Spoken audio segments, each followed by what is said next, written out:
네, 지사님, 주지리에서는 좋은 측면과 좀 부족하고 나쁜 측면 두 가지 이야기를 좀 다 드려야 할 것 같습니다.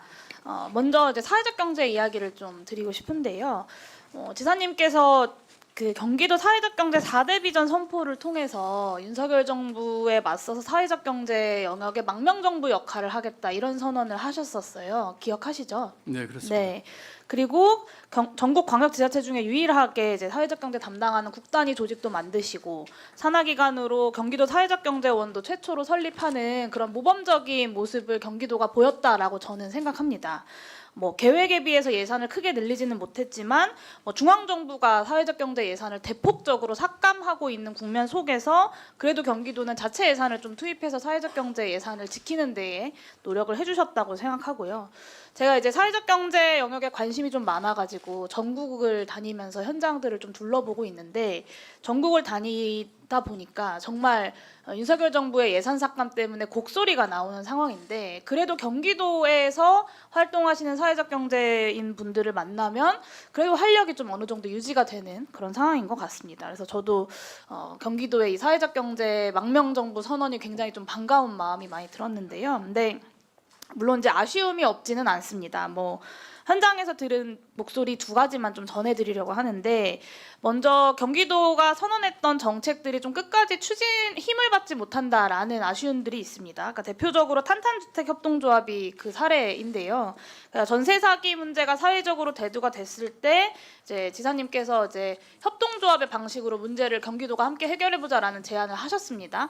그러면서 이제 피해자를 조합원으로 하는 협동조합을 설립하는 것을 지원하겠다 이렇게 공언을 하셨는데 굉장히 좀 기자회견도 크게 되고 선언이 있었음에도 불구하고 그 이후에 정작 꼭 필요했던 정책금융 연계 같은 것들은 최종적으로 무산이 됐다라는 평가와 지적들이 있습니다. 그래서 실제로 탄탄주택협동조합이 경기도가 아니라 이제 한국사회주택협의회 그리고 화성 한마음신협, 화성시 사회적경제 네트워크랑 협약을 맺어서 문제를 해결해야만 했던 상황들이 있고요.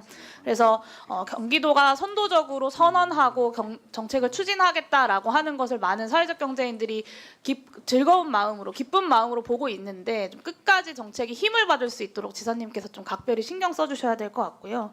그리고 두 번째는 소셜 벤처와 임팩트 투자 쪽으로 좀 너무 무게중심이 실려 있는 거 아니냐라는 우려도 있습니다.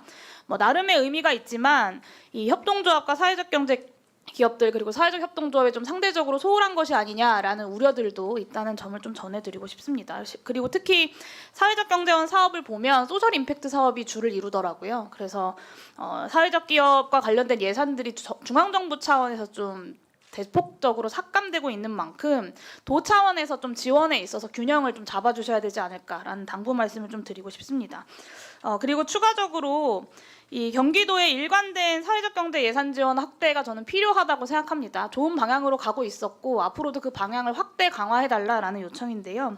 현장에서는 최소한 내년에도 올해 수준의 예산은 필요하다. 최소한. 근데 윤석열 정부에서는 내년 예산을 작년보다 더 삭감해서 이제 국회에 제출하고 있는 상황이고 혹시나 경기도에서도 지원이 줄지 않을까라는 현장의 우려가 굉장히 큽니다. 그래서 내년 사회적 경제 예산이 올해 규모로 지원될 수 있도록 하겠다라는 약속 그리고 사회적 경제의 망명 정부 역할을 하겠다라는 약속을 오늘 국정감사 자리에서 해주시면 좋지 않을까라는 요청을 좀 드립니다.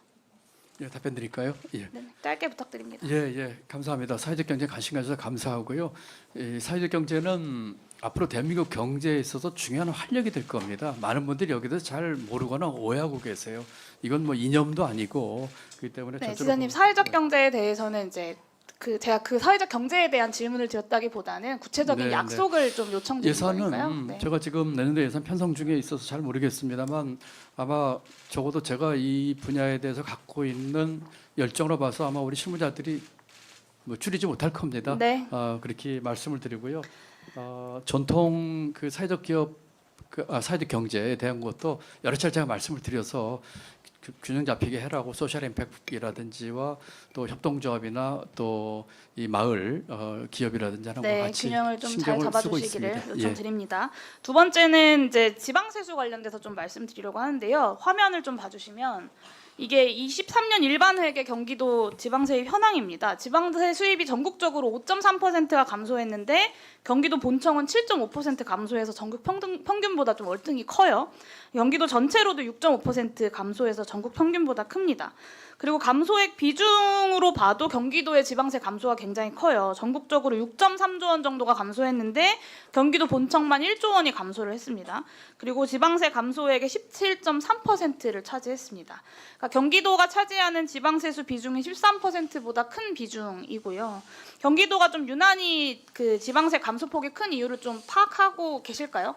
짧게 부탁드립니다. 예, 지금 아무래도 이제 부동산 거래 문제라든지 이 경기 침체로 인한 네. 그 영향을 경기도가 받고 있습니다. 네, 아무래도 제가 파악하기로도 전국 자료를 좀 보니까 취득세랑 지방소득세가 세입 감소를 좀 주도한 것으로 보입니다.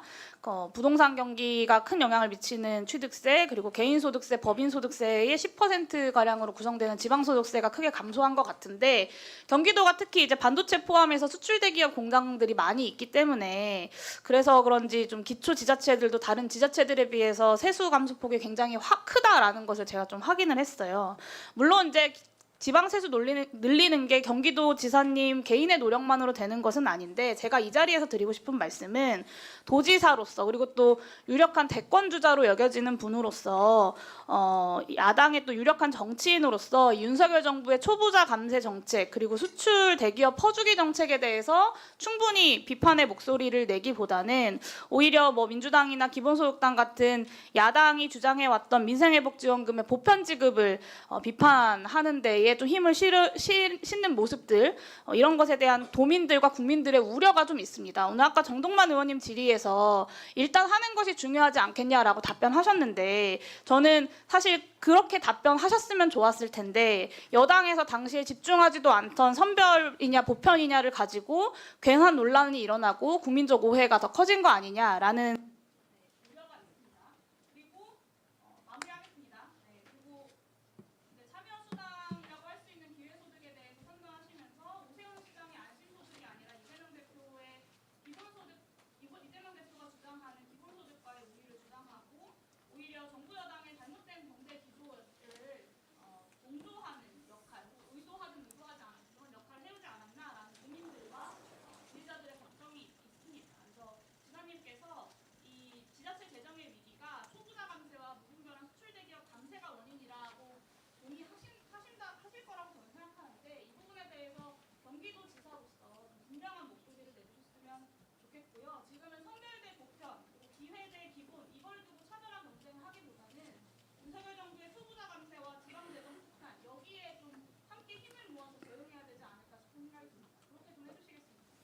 예, 위원장님 답변 짧게 드려도 될까요? 네, 짧게 좀 예, 해주십시오. 그렇게 하겠습니다. 그 좋은 말씀 많이 해주시는데 영 의원님께서 첫 번째로 그 광역자치단체장 중에서 정부의 재정 정책에 대해서 제가 가장 생산적인 비판하고 있는 사람입니다. 제가 국가 재정을 10년 운영을 했고요, 나라 삶을 살았던 사람입니다. 그렇기 때문에 경기도가 작년에 최초로 중앙정부가 독자적인 재정 정책을 쓰겠다고까지 말씀을 드렸어요. 금년에 정부가 2.8% 늘렸을 때 제가 6.8% 늘렸습니다. 부자 감세라든지 이거에 대해서 계속 제가 저는 생산적인 비판을 계속했기 때문에 영 의원님 말씀에 조금 제가 이견이 있고요. 그 다음에 뭐 기본소득이나 기회수도 그런 걸 각세운 적도 없고요. 그렇게 해석은 하는지 모르겠지만 저는 제가 생각하는 길을 뚜벅뚜벅 할 뿐이지요. 다만 그 취지 자체에 대해서는 뭐 전적으로 공감합니다. 지금의 정부의 재정 정책과 그다음에 세제를 포함한 조세 정책 포함한 것에 대해서는 저는 상당히 잘못됐다 하는 얘기를 여러 차례 해왔습니다.